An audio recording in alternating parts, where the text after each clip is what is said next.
Cette vidéo est financée par les membres de la chaîne. Cliquez sur rejoindre pour soutenir mon travail et bénéficier de toutes les séances sans pub et de 20 hypnoses inédites.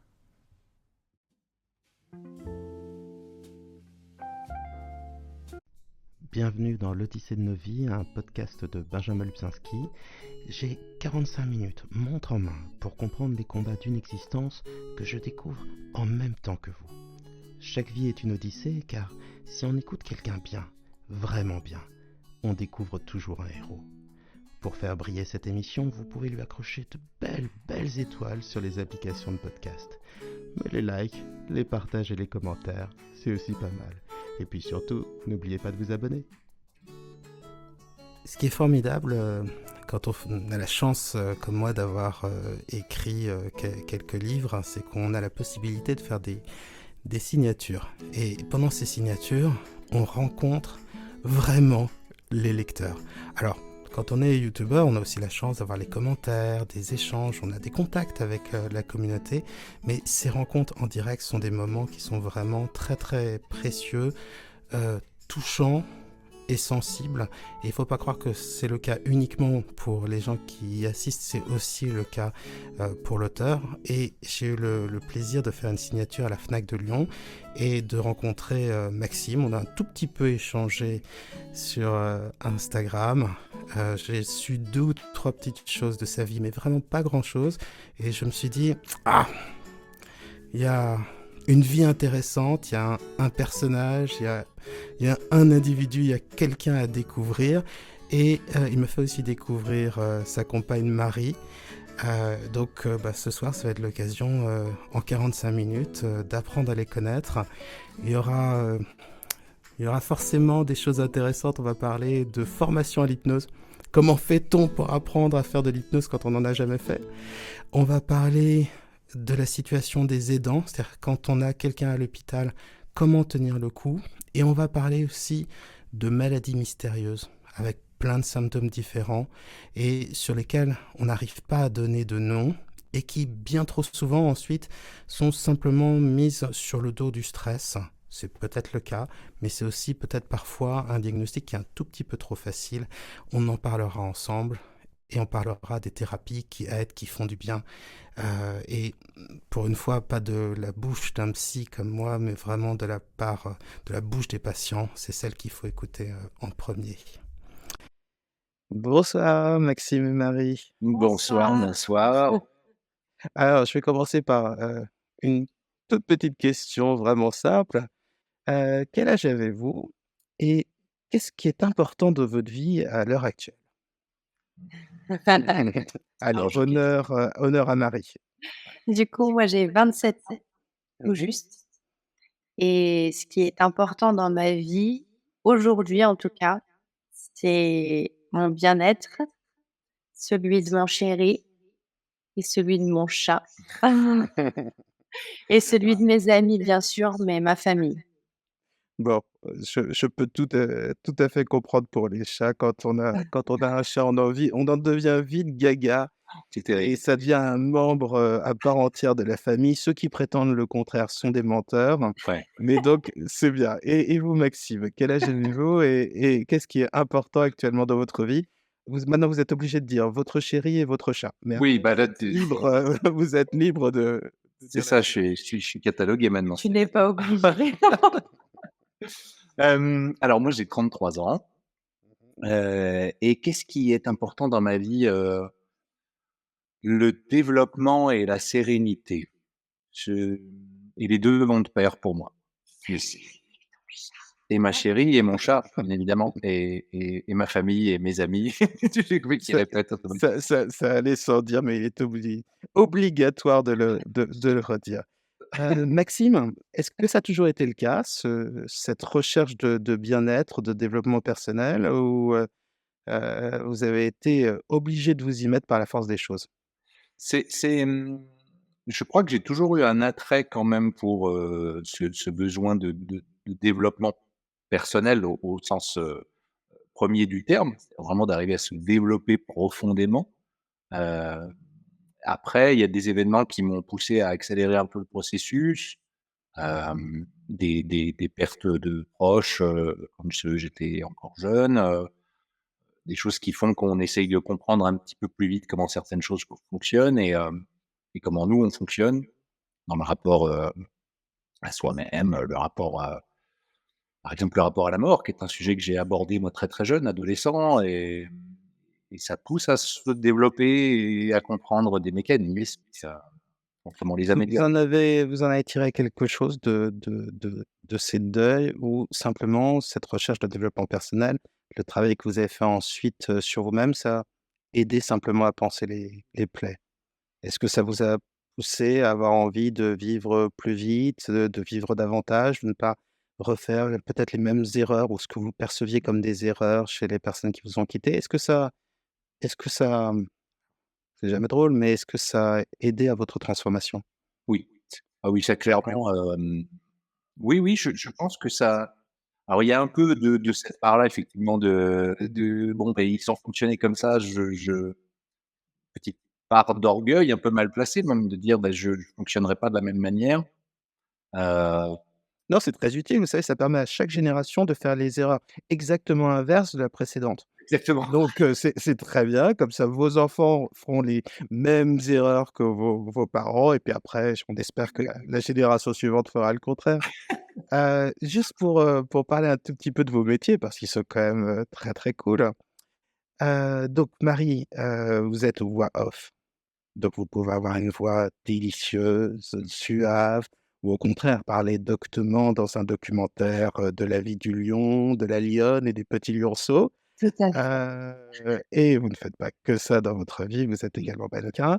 Quant à Maxime, vous êtes comédien, vous vous formez, à l'hypnose actuellement et en particulier, comédien de voix. Donc si vous avez, des enfants et vous connaissez la série, Super Mini Monstre, dadadadadadam, Super Mini Monstre. Bon, si vous avez Netflix et des enfants en bas âge comme moi, vous connaissez forcément, eh bien, vous reconnaîtrez la voix de Francky. Mais oui, mais oui. Bien sûr. Ça fait quoi comme voix, Francky? Un, deux. Francky, ça fait une petite voix comme ça. Francky, ça fait une petite voix comme ça, c'est ça. Ouais, Samy, pourquoi j'ai arraché l'arbre? Pourquoi je suis si fort? C'est ça une voix un petit peu comme ça? Exactement. Oh, c'est cool. Ah, non, mais on passe vite de l'hypnose à la ventriloquie et à la maîtrise, la maîtrise Il y a des totalement ponts il y a des ponts entre ces 2 ah oui, c'est évident.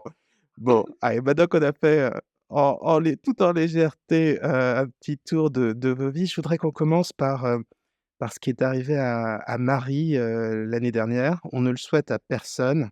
C'est, la maladie mystère dont les symptômes varient et sur lesquels on n'arrive pas à poser un diagnostic et même s'il existe des Docteur House en France, c'est des gens qui sont des spécialistes du diagnostic, on appelle ça la médecine interne, si je dis pas de bêtises. C'est un métier in Qu'est-ce qui vous est arrivé, Marie? Qu'est-ce qui fait que vous avez eu la plus folle des maladies? eh bien, ça a commencé petit à petit par des symptômes physiques, pour n'en citer que quelques-uns, vertiges, nausées, psoriasis, perte d'équilibre, puis, perte de l'appétit, heu, brûlure en fait, sensation de brûlure, ce sont les symptômes les plus intenses, comme si je brûlais de l'intérieur vers l'extérieur, de tout mon corps, mais sans aucune trace, au niveau biologique ni, physique. C'est-à-dire contrairement aux plaques de psoriasis qui sont visibles, ces sensations de brûlure, n'avaient aucune, trace, visible. D'accord. C'était vraiment à s'arracher les cheveux. Également troubles dépressifs, très intenses, sans rien cacher jusqu'aux pensées suicidaires. Non, mais il faut le dire, hein, quand on souffre matin, midi et soir et qu'on a l'impression que son corps, échappe à nous-mêmes, c'est normal d'avoir ce genre de pensée, hein. C'est là que les médicaments sont utiles, que l'hospitalisation est utile, mais c'est profondément humain, hein. C'est Vous y avez c'est ça. beaucoup pensé, Alors oui, je commençais même à passer le cap du dessus, c'est-à-dire à penser comment? Où? D'accord. Oui, ça Préparer normalement, c'est des signes qui montrent la gravité. C'est-à-dire que c'est ça. penser penser au suicide est quelque chose qui nous arrive tous, hein. Le préparer, s'organiser et surtout commencer à avoir envie de se suicider, ça, c'est vraiment les signes qui doivent alerter. C'est le moment où on doit se dire, par respect pour mes proches, parce que c'est la seule chose qui en général pousse à réagir Mmh. et je me fais hospitaliser, pour me sauver de moi-même, quoi. Parce que quand on se suicide, c'est la dépression qui vous tue. Faut vraiment avoir ça en tête. Et alors qu'est-ce qui a permis de mettre un stop, qu'est-ce qui a évité que vous passiez, à l'acte? Eh bien, pas une hospitalisation. Alors voilà, je dis bien que ça a été mon histoire et en effet, dans ce genre de cas, ça peut être très utile d'être accompagné et d'aller même de son plein gré se faire hospitaliser. Mais pour ma part, j'avais, encore un libre arbitre et j'ai décidé, peut-être à tort, mais j'ai eu beaucoup de chance, de ne pas me faire hospitaliser et de refuser, une partie de la médication. D'accord. J'ai accepté, des anxiolytiques, mais j'ai refusé les antidépresseurs pour des raisons, diverses et variées. Et du coup, je me suis tournée parce que je ne voulais pas rester sans rien faire. Je m'accrochais quand même à la vie et là, j'ai cherché, différentes, techniques.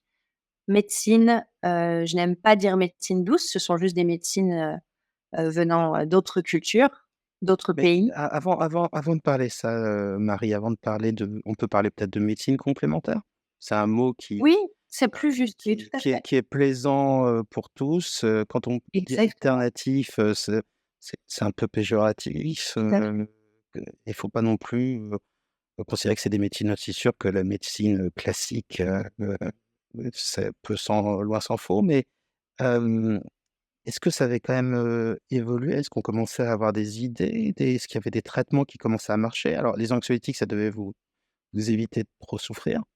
Est-ce que ça diminuait les symptômes d'ailleurs? Est-ce qu'il y avait certains symptômes qui Alors, diminuaient? heu, très ponctuellement, à la prise de l'anxiolytique pendant quelques heures, mais ça n'enlevait aucun des symptômes physiques, Ouais. aucun. Donc ceux qui restaient en permanence, c'était quoi? C'était les brûlures? Les brûlures, les douleurs, beaucoup de troubles intestinaux, énormément, D'accord, OK, donc de grosses douleurs, des migraines avec aura, d'accord, donc je perdais la vue également et des très troubles impressionnant. sensoriels sur tout le corps, donc ce qu'on appelle des paresthésies. Mmh. Ça vous donnait quoi comme impression? Ces paresthésies? Ça ressemble à quoi? En fait, on sent plus son corps, on sent plus des parties de son corps. Moi, c'était ciblé, soit le côté gauche, soit le côté droit. Ça, c'est logique en fonction là où il y a la migraine, en fait, il y a qu'une moitié du corps qui est touché pour ma part, c'était ça. Et aussi le nez et la partie la plus impressionnante, c'est la langue et le palais. Parce que du coup, j'avais la sensation que j'allais m'étouffer. Quand on sent plus sa langue et son palais, on a du mal à s'exprimer, on bafouille et également la perte de mots. C'est-à-dire que des migraines où en fait assez commun pour les migraines, mais je ne savais même plus, où j'étais, comment je m'appelais, et quand on parle, en fait, les mots ne sortent pas, comme il faut. Est-ce qu'on a fini par mettre un diagnostic sur cette maladie? Ah non. Non, comme malheureusement beaucoup, les migraineux, ça reste un grand mystère que j'ai essayé d'éclaircir, et j'ai trouvé une réponse. Parce que, dans la médecine moderne, qui est très bien et tout à fait complémentaire des autres, il n'y a pas d'explication, rationnelle. En médecine chinoise, par exemple, c'est assez commun d'être migraineux et on va chercher en fait, plus loin, on va travailler du coup sur les énergies, les méridiens et ça m'a, bah, pour l'instant, guérie. Je ne fais plus de migraines depuis que je fais de la médecine chinoise, entre autres, plus d'autres techniques, dont l'hypnose. Alors ça, on en a parlé, mais vous pouvez compter sur moi. Mais, est-ce que, est-ce que finalement tous les symptômes que vous saviez, ils ont été regroupés autour du terme de migraine à aura ou ça rentrait pas là-dedans, il y avait encore d'autres choses en plus et ça collait Ils ont séparé, donc on m'a dit migraine avec aura, ça c'est une chose, j'en faisais déjà avant, mais là, elles se sont, démultipliées. En fait, j'en ai fait 39 en 6 mois, donc j'avais plus de vie, hein. Hem Et puis, après on m'a parlé de fibromyalgie.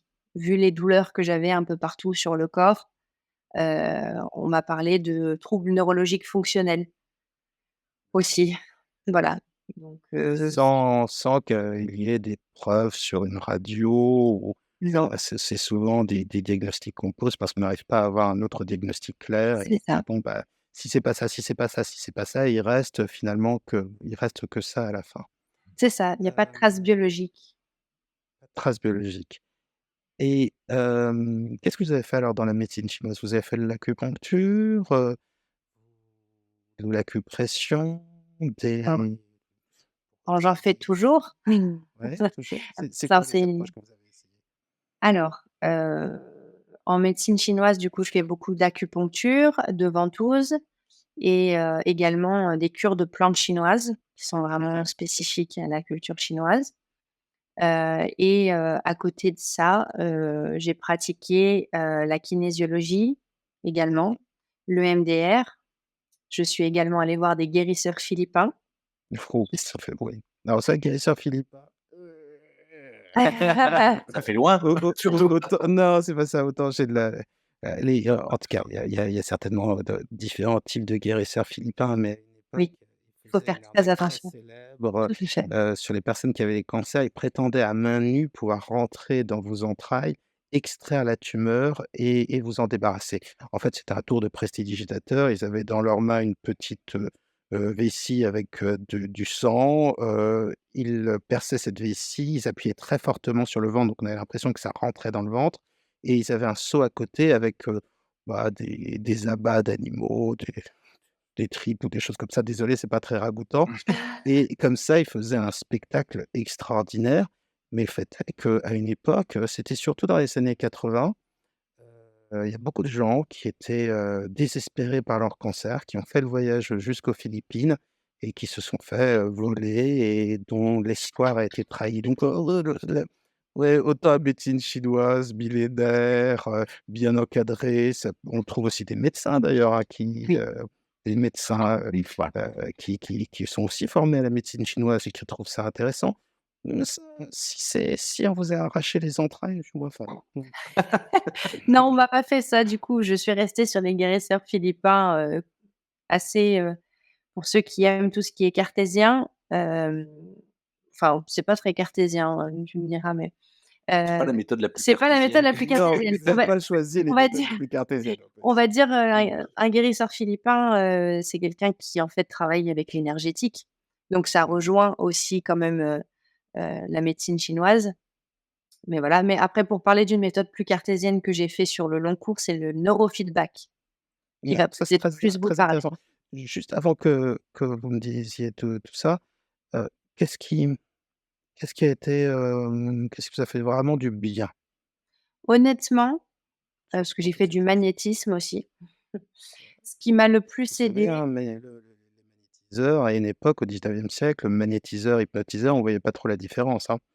tout Donc, à fait, exactement. on est sur des domaines, où, enfin, un hypnothérapeute comme moi qui voit un magnétiseur, il croit pas forcément aux forces magnétiques, mais il se dit: «Bon, bah, oui, enfin, il peut faire un très, très bon boulot d'hypnose» Ouais. et Tout à fait. Charcot, paraît-il, donc Charcot, qui était très connu pour, son utilisation de l'hypnose, il accueillait des jeunes femmes qu'on appelait alors hystériques, c'est-à-dire qui, par exemple, Mmh. avaient des paralysies qui étaient d'origine psychosomatique.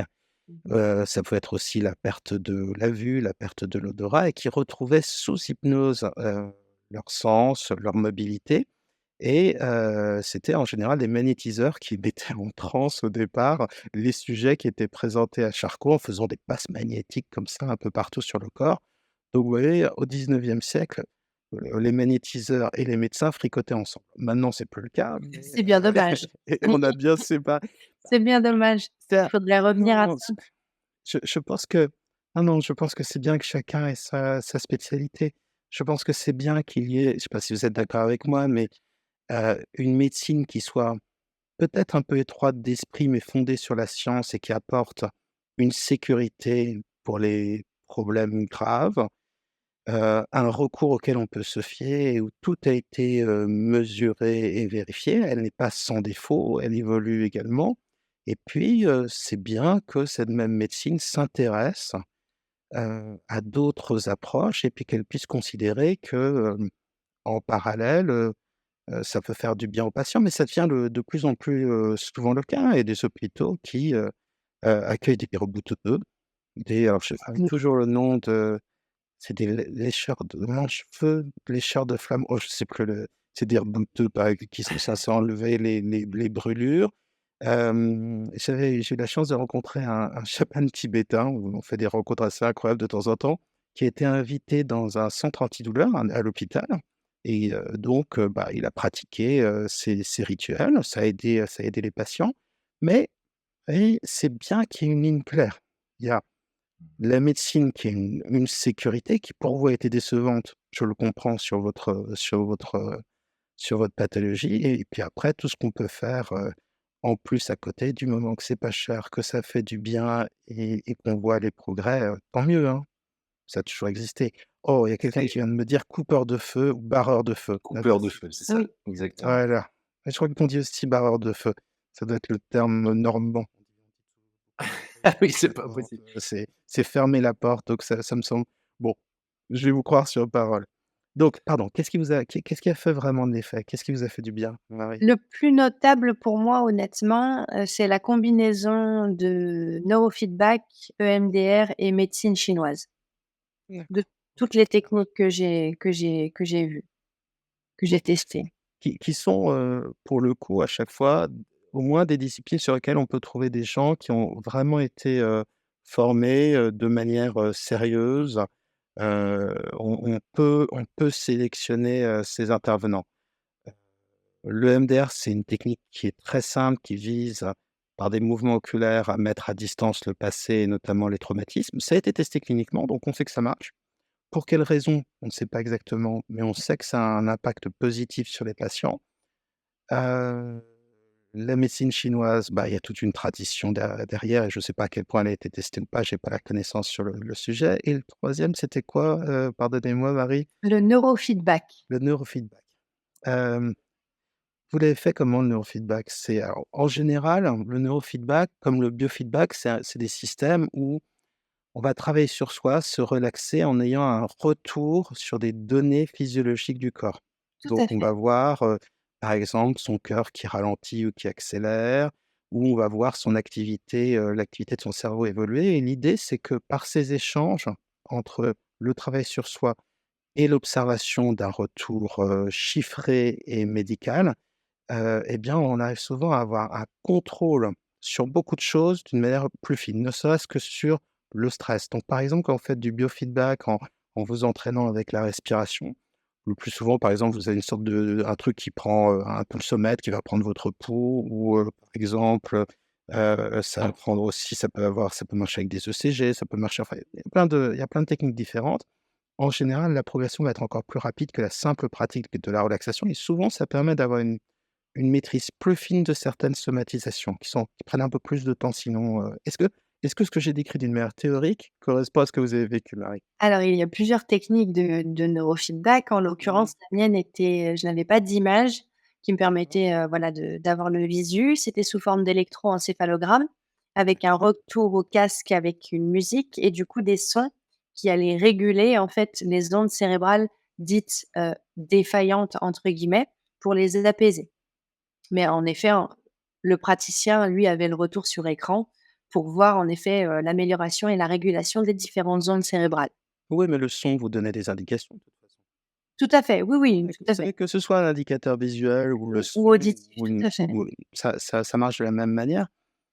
Heu, très bien et moi, ce que je trouve intéressant dans votre parcours aussi, c'est de se dire: «Quand je suis dans un parcours de soins qui est vraiment compliqué et que je souffre, j'ai passé toute une partie de mon temps à essayer de comprendre pourquoi je vais mal et à résoudre ce problème, mais je peux aussi investir une partie de ce temps pour travailler sur mon bien-être». C'est-à-dire qu'en travaillant sur la relaxation, en travaillant sur plein d'approches différentes, notamment celle dont vous avez parlé, on peut simplement travailler à être mieux, à moins souffrir, mieux vivre sa maladie et si en plus ça apporte des résultats positifs, quelle qu'en soit la cause, tant mieux. Mais l'idée c'est, voilà, on peut aussi travailler à essayer d'être bien. Il y a beaucoup de soignants, de médecins qui pense que l'état psychologique du patient influe sur l'évolution de sa maladie, c'est des croyances, hein, il faudrait que ce soit vérifié. L'effet placebo, hein, dont qu'on connaît avec certitude, mais là, on est juste dans des croyances, mais c'est, je trouve, une très, très bonne logique. Ça évite d'avoir un sentiment d'impuissance et de passer son temps simplement à se désespérer de médecin en médecin. Il faut continuer à le faire, hein, il faut continuer le parcours de santé, mais au moins on a du positif. Je trouve que c'est une belle Alors vision. là, Ah, là-dessus, vous êtes pas d'accord avec moi, Maxime? ben, pas tout à fait parce que, heu, même si je suis d'accord que ça peut éventuellement partir de certains schémas de pensée. Par contre, Mmh. les neurosciences ces 10, 15, 20 dernières années ont quand même démontré que certains schémas de pensée, pour le coup de manière très pragmatique et rationnelle Et mesurable. et mesurables par, IRM, IRMF, EEG, il y a eu énormément d'études qui ont démontré que certains schéma de pensée, donc effectivement, on rejoint la logique des croyances, plus ou moins limitantes, parce qu'en fait, celles qui sont surtout gênantes, c'est les croyances limitantes, de «Je vais pas arriver à guérir», de toute façon mon entourage me soutient ou pas», enfin voilà, il y a tout un tas de facteurs qui rentrent en ligne de compte et qui créent des circuits neuronaux, qui créent une biochimie, qui créent une biophysiologie à l'intérieur du corps qui facilite la guérison ou pas. Hem, certainement, mais je voudrais pas qu'on donne l'impression qu'on se crée sa maladie ou qu'on se crée sa guérison et que c'est aussi simple que ça. On peut avoir un mental d'acier, Ça, on est bien d'accord. croire qu'on va réussir à vaincre la maladie et se faire lamentablement exterminer par elle, et on peut être extrêmement pessimiste, déprimé et guérir quand même, hein. Tout à fait. Et puis, soyons clairs, hein, quand on souffre et qu'on est malade, il y a très peu de gens qui ont un mental d'acier et qui sont positifs.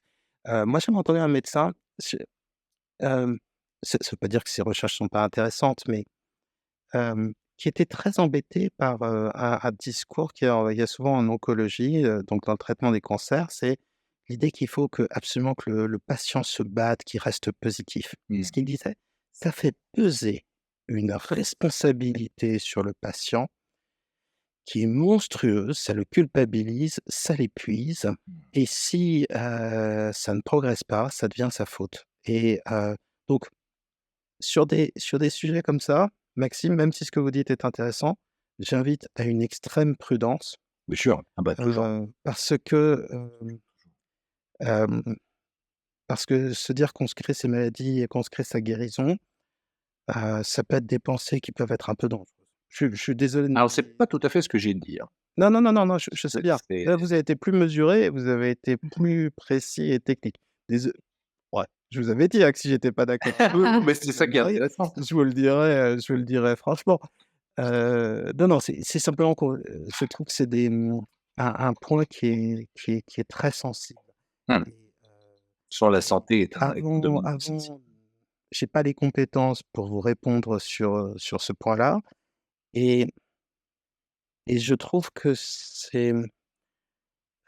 demanderait quand même une sacrée analyse Mmh. pour pouvoir déterminer les tendances, se dire: «Ouais, mais ce que vous avez dit est peut-être vrai sur telle maladie et telle autre, pas vrai sur telle maladie». Bien sûr. C'est assez difficile. Comment quantifiez-vous la positivité d'un patient? C'est difficile. Mmh. Ça n'empêche pas que, par exemple, à l'hôpital, on utilise de plus en plus, notamment, l'hypnose pour aider les gens à être dans une bonne disposition mentale face à la maladie, et Complètement. il y a un confort.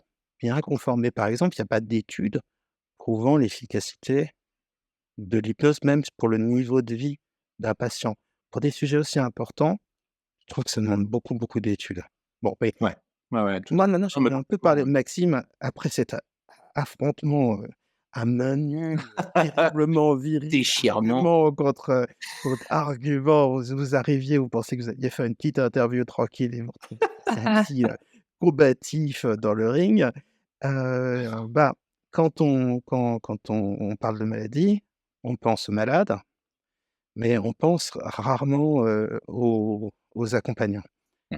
Comment ça a été pour vous? Quelle expérience ça a été? Qu'est-ce qui s'est passé? C'est, c'est à la fois c'est particulier parce que, heu, bon, c'est ce que ma chérie ne raconte pas forcément, c'est que c'est pas tombé du jour au lendemain. C'est-à-dire qu'effectivement, il y avait, un certain nombre de facteurs environnementaux, beaucoup qui ont facilité un tempérament plutôt anxieux, plutôt angoissé, plutôt stressé de nature au départ. Moi, ça fait 8 ans que je connais ma chérie. Au début où on était ensemble, j'ai tout de suite vu que c'était une personnalité plutôt anxieuse, angoissée. J'ai tenté de lui tendre des perches, de lui dire: «Tu vois, cette part, de ton tempérament ou en tout cas de tout ce stress que tu accumules, de toutes ces angoisses que tu accumules, ce serait peut-être bien de travailler dessus, d'essayer de les si ce n'est de les gérer, en tout cas de les réguler un maximum pour que ça Mmh. te fasse pas plus de mal au final qu'autre chose». Puis bon, c'est toujours, je pense que beaucoup de gens vont se reconnaître là-dedans. Il y a quand un de nos proches, et je suis le premier à fonctionner comme ça en plus, hein, mais quand un de nos proches nous donne un conseil, c'est en général, plus compliqué de l'écouter que quand c'est un professionnel Je ne extérieur. vois pas du tout de quoi Mais non, vous non, voulez mais dire. je suis le premier à fonctionner comme ça. Maxime, vous aurez à la limite le droit, une fois qu'elle l'aura fait, à dire: «Je te l'avais bien dit». C'est ça. Non, Pas non, non, besoin non, non.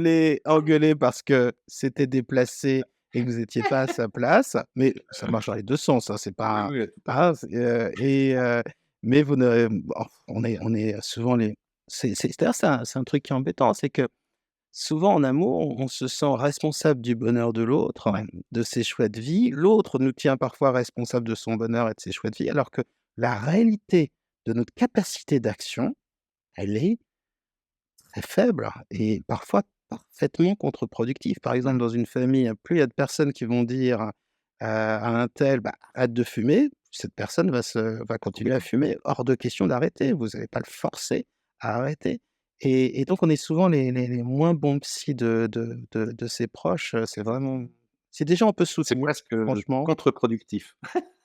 Non, mais ça C'est peut vrai, l'être carrément, hein, ouais. des structures familiales où on voit qu'une personne tient, enfin, garde son problème parce que tout le monde essaie heu, de le Ouais. guérir malgré lui, voilà, c'est très vrai.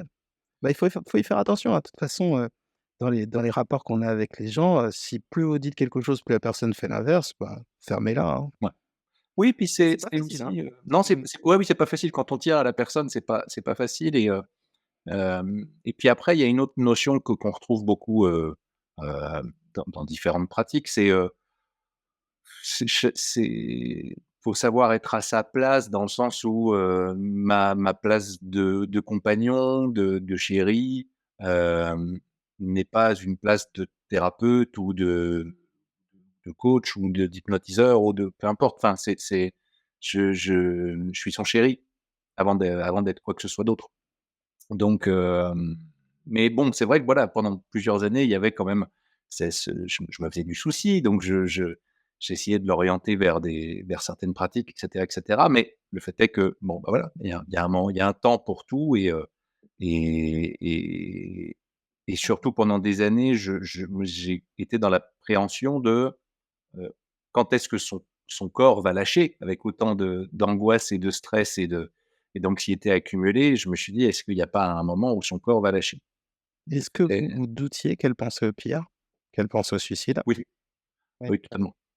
Totalement, c'est même ce que je dis souvent, alors c'est pas très rigolo, mais ce que je raconte souvent, c'est que, j'ai passé l'année dernière à aller me coucher le plus tard possible et à faire un un véritable travail de lâcher prise parce que toutes les nuits, j'avais un peu peur de retrouver ma chérie, dans un bain de sang au milieu de la cuisine le lendemain matin. Donc il y avait, et c'est là où mine de rien, pendant son hospitalisation et dans les semaines qui ont suivi, les mois qui ont suivi, c'est là où des pratiques comme l'hypnose et notamment vos hypnoses, m'ont énormément aidé à garder une lucidité, un esprit clair, les idées claires. Parce que quand on est assommé par les émotions de peur, d'inquiétude, on se sent un peu désarmé, on ne sait pas trop quoi faire, on ne sait pas trop comment accompagner la personne au mieux. Des fois même, on culpabilise de ne pas avoir de problème, nous, parce qu'on est à côté, mais on n'a pas de problème et Oui, Ça, on parle souvent de la culpabilité du survivant, mais la ouais, culpabilité du bien portant, ça existe aussi. ouais, Et la exactement, sensation d'impuissance aussi, en exactement. permanence. C'est, voilà. Et moi, je trouve ça aussi très, très intéressant ce que vous avez fait parce que de la même manière, et c'est pas parce qu'il y avait de l'hypnose, hein, et c'est pas parce que c'était les miennes, mais aussi un petit peu, Un petit Aussi, peu bah quand même. si, mais quand ouais, un même. petit peu, bien sûr. Mais hem, je trouve que c'est une manière intéressante de faire. Parfois dans la vie, on est dans une situation, une impasse complète, on est écrasé de partout, il y a rien de joyeux. Il y a pas d'espoir à l'horizon, il y a pas de bons conseils, on ne peut qu'attendre, et espérer, on n'y arrive pas toujours. Et dans ces moments-là, cultiver son calme, essayer de bien dormir, se distraire malgré tout, faire un peu de sport, voir, des amis, continuer à vivre, c'est une manière de préserver son énergie pour l'autre. C'est une possibilité de donner davantage. Dans Non. vous voyez, il y a souvent il y a des mamans qui donnent beaucoup, beaucoup trop pour leur famille. Elles vous diront: «On peut jamais trop donner pour ses enfants». Elles ont peut-être raison également, mais et une des manières de les aider à aller mieux, parce qu'elles peuvent faire un burn-out, c'est de leur dire: «Vous savez, qu'est-ce qui vous demande le plus d'efforts? C'est de faire quelque chose pour vous, de faire quelque chose pour votre enfant. Et puis, si vous faites quelque chose pour vous, vous allez vous sentir mieux, donc vous allez donner plus à vos enfants. Donc, vous savez, si vous voulez faire quelque chose de vraiment généreux, eh bien, prenez du temps pour vous, mais sinon, si vous voulez être égoïste et vous casser la gueule et ne plus rien avoir à donner, bah, continuez comme ça. C'est pas joli, c'est de la culpabilisation, mais Si le il y a une résultat bonne est co cause, quoi. ouais, tout à Il y fait. a une bonne cause et donc pour les gens qui nous écoutent, si parmi vous, il y a des aidants, quelle que soit la situation, avec, des parents, âgés, avec, de la famille, avec un handicap, des proches qui sont malades. N'oubliez pas, hein, si vous cassez la figure, il y aura plus personne. Donc, prendre soin de soi et garder son énergie, c'est, je pense, l'action la plus sage,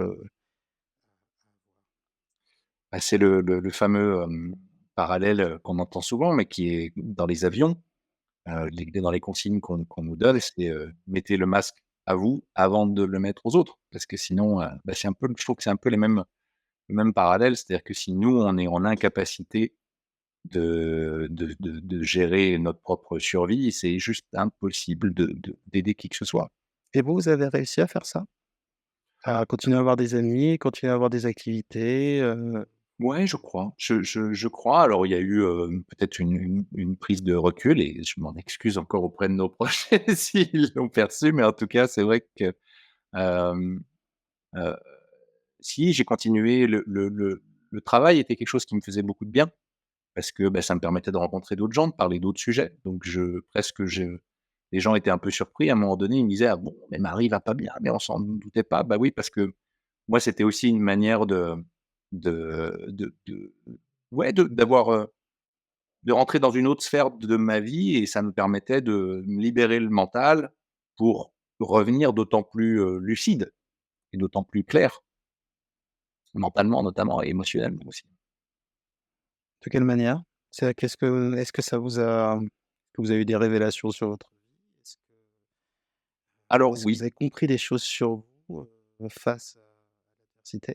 oui, c'est vrai que, ça m'a permis notamment, de me rendre compte que, bah, une pratique comme l'hypnose, j'avais envie d'approfondir le sujet pour pouvoir justement, m'y former, chose que je suis en train de faire.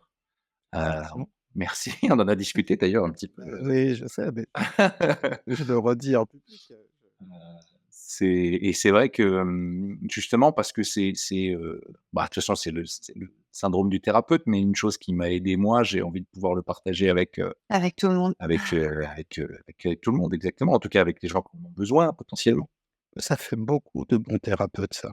Ouais, Hem, hem, Il y a 2 épisodes, en quelque sorte, ça fait bizarre de dire ces épisodes. Il y a deux échanges, avant vous. Il y a une jeune femme, qui souffre, de troubles de la personnalité borderline et c'est la souffrance qu'elle a eue, les soins qu'elle a eus, l'efficacité des médicaments qu'elle a reçus, ça l'a poussée à se former à la psychologie, elle aussi pour soigner et partager et moi je trouve qu'il y a pas c'est une belle manière de faire et du moment qu'on se sent dans un vrai équilibre de vie, et qu'on a les épaules suffisantes pour y parvenir, je trouve que c'est une belle manière de parvenir à ce résultat.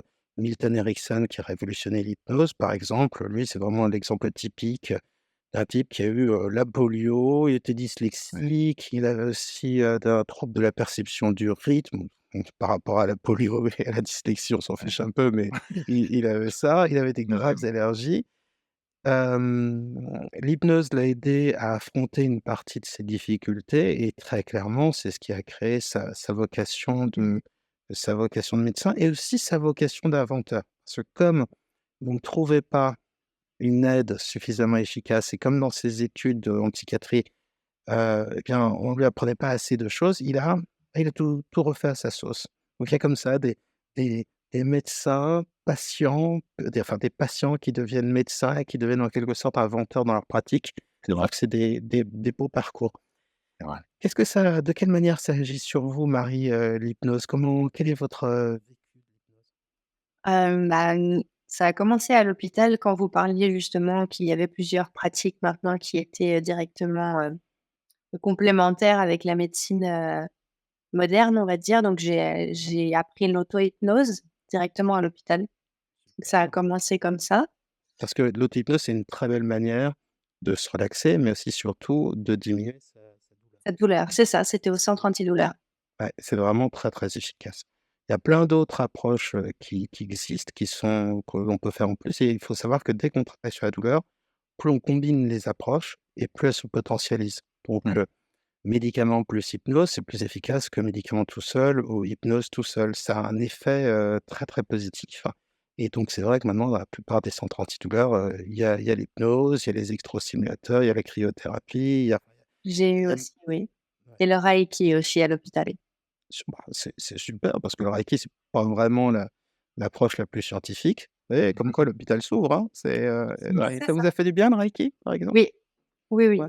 Oui, oui, les pratiques énergétiques, je pense qu'on est plus ou moins sensible, mais les pratiques énergétiques, en tout cas, contrairement à ce que je pensais, moi qui étais quelqu'un de très, très, très, très, très cartésien, Ouais. sont celles qui m'ont le plus aidée. Après voilà, ce n'est que mon parcours, mais Non et puis il y a pas de raison. On peut rester cartésien et se dire qu'on connaît pas forcément le mode d'action de ces approches. Ça peut être, par tant exemple, que ça marche, mais bien sûr, bien c'est ça sûr. qui est Ça important. peut être aussi une forme d'hypnose, déguisée. C'est-à-dire que, si par exemple dans le reiki, imaginons vous par les mouvements, par la lenteur, par, l'échange que vous avez avec le professeur, vous vous mettez dans un état un peu modifié de conscience et que vous vous mettez à visualiser le parcours de l'énergie et cetera. Est-ce qu'on est finalement dans quelque chose de si différent que ça d'une hypnose? Donc moi, j'en aurais les lectures, hypnotique, heu, vous en aurez une lecture énergétique, mais finalement, on peut aussi se dire: «Bon, bah, voilà, moi, je garde» c'est de toute façon, je pense que c'est ce qu'il y a de mieux. Je garde ma prudence, je garde, mon esprit critique, mais si quelque chose marche, à C'est vous, ça, hein. c'est sûr. C'est ça. Mmh. C'est, disons que moi je suis toujours dans une recherche, dans ma vie perso et de manière générale, dans une recherche de complémentarité. C'est-à-dire qu'effectivement, il s'agit absolument pas, De dire ça, c'est d'évincer un mieux, ça bord ou l'autre. C'est vraiment l'idée de dire: «Qu'est-ce qui est bon dans chaque technique? Qu'est-ce que je peux ressortir de bon? Qu'est-ce qui est efficace sur moi? Qui ne sera pas forcément efficace sur mon voisin ou ma voisine?» Et qu'est-ce qui me fait du bien? C'est la question que vous posiez tout à l'heure et effectivement, je crois que c'est la quête absolue. Qu'est-ce qui me fait du bien, si j'essaye telle technique, telle technique, telle technique? Et donc comment avez-vous vécu tous les 2 l'hypnose? De quelle manière avez-vous l'impression que ça agit sur vous? Quel est votre ressenti? Parce que c'est vraiment quelque chose de très subjectif, le vécu d'hypnose. Si vous demandez à 2 personnes de décrire à quoi ressemble la transe, vous aurez l'état hypnotique, vous aurez jamais la même description et souvent, on le décrit sous forme de métaphore parce qu'on n'a pas des mots exacts à placer dessus. De toute façon, dès qu'on parle d'émotion, de ressenti intérieur, de changement, de transformation, on est tout de suite dans des métaphores. Heu, Vous, donc Marie, en 1, quel était votre ressenti de l'hypnose? De quelle manière avez-vous eu l'impression que ça agissait sur vous? Puis ensuite, je poserai la même question en copier-coller à Maxime. Pour moi, l'hypnose, ça a permis, heu, de m'écouter enfin, de me recentrer sur moi et d'entendre en fait que mon corps me parlait et il n'y a rien de flyé là-dedans. C'est juste que, par exemple, j'écoutais pas du tout mes douleurs avant et le fait de me recentrer sur moi et bah, j ça m'a juste permis de me rendre compte que, ah, j'avais mal à tel endroit et du coup de pouvoir mettre les actions en place pour, apaiser ou, même guérir, les douleurs en question. Puis de pas être dans une sorte de combat avec soi-même.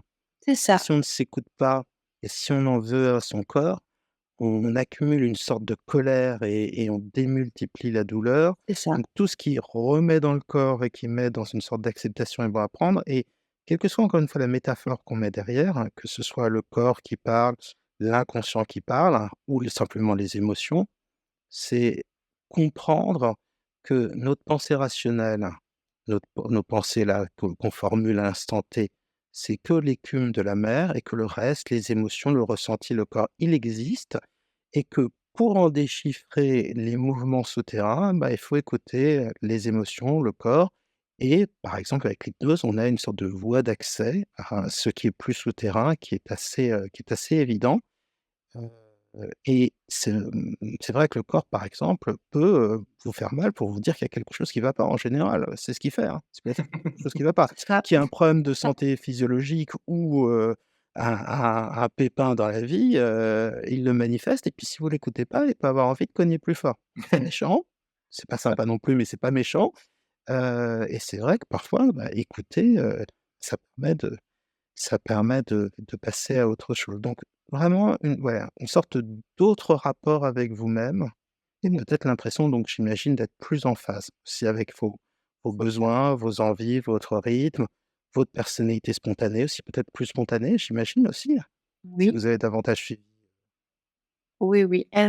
Je me fais un film, hein, Quand vous me le quand dites non, non, Marie, hein. quand Le on a moment le où je commence à broder, quand on se vous m'arrêtez. connecte plus à soi-même, du coup, on est plus conscient de ses besoins et de ce qui nous fait du bien et de ce qui nous fait pas du bien aussi parce que quand on est très mal et qu'on souffre, il y a même un moment où en fait on ne sait pas ce qui nous fait du bien et que concrètement il y a rien qui nous fait du bien et dans ces cas-là, on va plutôt chercher ce qui ne nous fait pas de mal et pour ça, il faut du coup savoir s'écouter et ça aide beaucoup.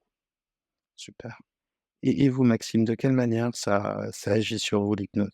Ça vous a relaxé? Ça vous a permis de vous Ouais. endormir? Ouais, totalement. Ça?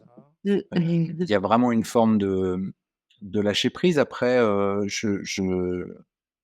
moi, l'état de transe profondément, j'y mets une autre dimension aussi, plus personnelle, presque plus spirituelle, je dirais, sans parler de religion quelconque, hein. Je veux dire, il y a pas de je Ah, parle de on est d'accord. spiritualité. Heu, En termes de niveau de spiritualité, si on devait noter de 0 à 10, je pense que vous avez au moins 2 ou 3 points, de plus que moi vers la spiritualité. Je pense C'est que pour tous ceux qui nous écoutent, c'est un peu évident.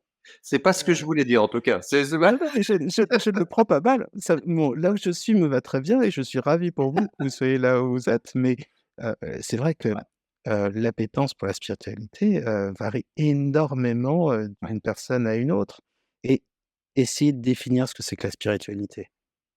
Impalpable. C'est Mais il y a des gens pour qui c'est un besoin vital. Tout comme, vous voyez, un autre truc qui est difficile qui est aussi tout aussi ineffable, c'est, le sens. mmh, Par exemple, on a un boulot, il a l'air bien sur le papier, on gagne correctement sa vie, on est bien traité, on fait quelque chose qui est censé être intéressant, ça a plus de sens. tout à fait. Et ça peut créer ce qu'on appelle un burn-out. C'est Ouais, un équivalent d'un burn-out, mais par vide de sens. ouais, Donc, non, non, il y a vous connaissez certainement la pyramide de Maslow, c'est l'idée que ouais, dans la vie, il faut commencer par les besoins les plus simples, ensuite aller vers les besoins les plus élevés, mais il y a certaines personnes pour qui, le besoin de sens ou la spiritualité est presque aussi importante que l'eau, le pain, le chauffage, ce genre de choses, Ouais, l'accès à la ouais, médecine. totalement. Ouais, ouais, c'est exactement ça. Heu et alors, quel contact avec vous-même ça vous a donné l'hypnose? Hem, Encore une fois, je crois vraiment un profond lâcher prise. C'est-à-dire vraiment le lâcher prise sur, la pression que je peux me mettre, au quotidien ou régulièrement. Je parle d'une pression, une pression qui est gentille, mais une pression quand même, quand on est en fait, voilà, pour revenir un peu sur cette notion de quand on est en quête de développement perpétuel, on peut parfois tomber dans une sphère où, du coup, on devient exigeant avec soi-même.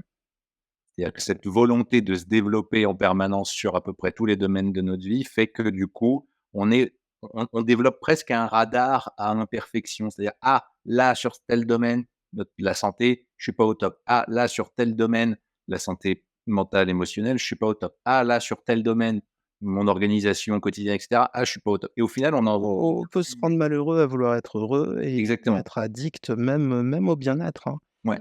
Comme on peut être addict au sport, il y a cette phrase de Sénèque que j'adore, c'est, «L'excès en tout est un vice». Et donc c'est quoi? L'hypnose, ça vous a apporté une sorte de modération? Oui, Tempérance? d'apprendre, encore une fois à savoir laisser couler, à savoir lâcher prise et puis effectivement à reconnaître dans tous les sens du terme, les actions que j'avais déjà menées dans ma vie, là où j'en étais, les étapes que j'avais réussi à passer, les épreuves que j'avais réussi à passer, et à me remercier aussi d'avoir, réussi certains